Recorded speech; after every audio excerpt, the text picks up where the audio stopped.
Hey guys, I'm Michael from Ekids, and we've been studying this month about honoring others. Now, we've been looking at the story of David. Now, we know that David had this weird thing where he was chosen to be king even though his brothers seemed to be more qualified than he is. We see that David kills Goliath, and David has his friend Jonathan. Now, we're going to learn a little bit more about Jonathan's dad, Saul, and how David had this weird issue with Saul.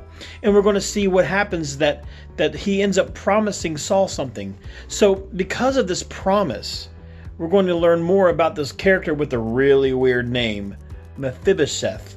Now look, I've heard several pronunciations for this word, but since we're kids, we're going to keep it safe, and we're going to call it Mephibosheth. Okay, anyway, so hopefully you guys can see how David keeps his promises and how he honors Saul by keeping his promises. So check these two stories out. I'm going to have a couple different videos combined, so I hope you enjoy it.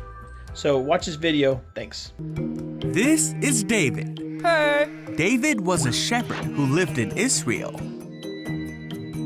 David was chosen by God to be the next king of Israel when he was just a boy. But David had to wait a very long time until that promise would come true, because there was another king of Israel named Saul. Saul was strong and tall and looked like everything a king should be. But Saul did not follow God like he was supposed to, and for that reason, God chose to take the kingdom from Saul's family and give it to David's. David became a great warrior. And everyone in the kingdom loved David. Huh? This made Saul jealous, and Saul hated David because he thought he would try to kill him and take the throne from his family. So Saul wanted to kill David. Whoa! Saul hunted David, but he couldn't catch him. One day, Saul heard that David was in the wilderness of En-Gedi. So Saul gathered 3,000 of his skilled fighters and went to find and kill David. During Saul's search for David, he went in a cave to relieve himself.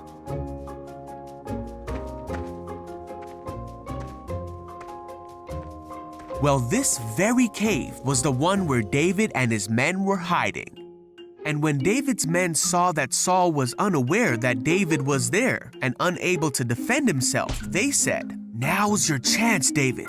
This is God telling you that he will give you your enemy to do with as you wish."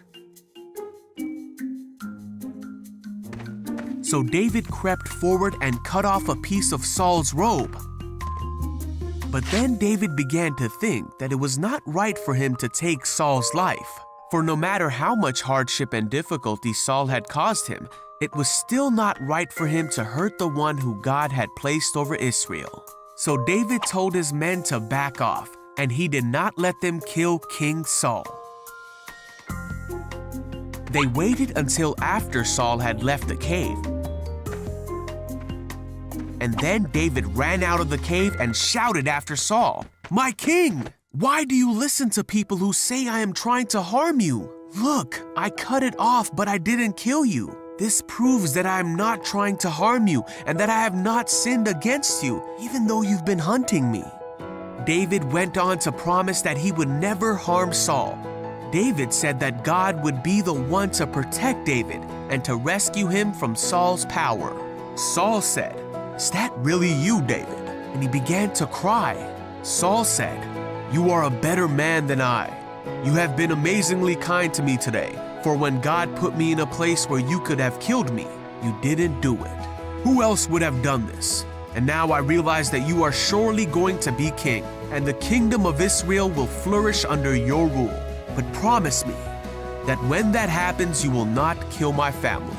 So David promised that he would not hurt Saul's family, and they left each other in peace. Now Saul continued to cause difficulty in David's life.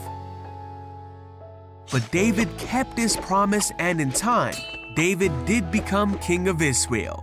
David was dearly loved by God, and Israel did flourish under his rule because David did everything that God wanted him to do, and he was a man after God's own heart. Okay, so you saw there how David makes a promise to Saul. So that's really interesting. And again, we're talking about keeping our promises. So let's see what David does. Do you think David will keep his promises? Well, let's find out. David is king of Judah, but the people were sad about the death of Saul. They were sad to lose Jonathan, and some did not want David to be their king. Their loyalty remained with the house of Saul. For many years, the house of David and the house of Saul were at war.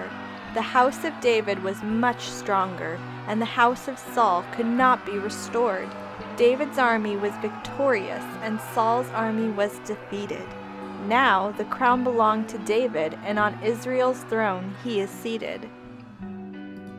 Years ago, David promised Jonathan to take care of his family.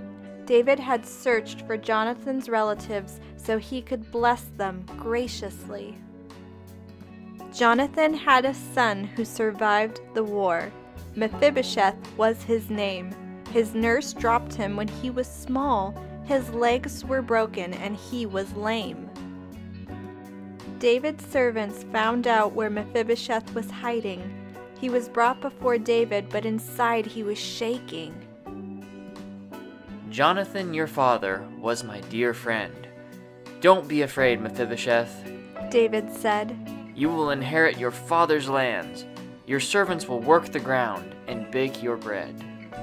But you, Mephibosheth, will eat with me. Like my own son, you will be. David kept his promise to Jonathan's heir. Mephibosheth remained under David's care. So David does keep his promises. So that's the next thing for us to think about is, how does this story relate to us? How does this work? Can you be the kind of person that keeps your promises? So I think we should be careful about the promises that we make, and that we should make sure we're honest. I think a big lesson that we could learn today is to be honest. That if we're saying we're going to do something, then do it. So let's be honest with our friends. Let's honor others by being honest. Let's honor others by keeping our promises. All right, guys, that's all I have for you this week. Love you. Bye.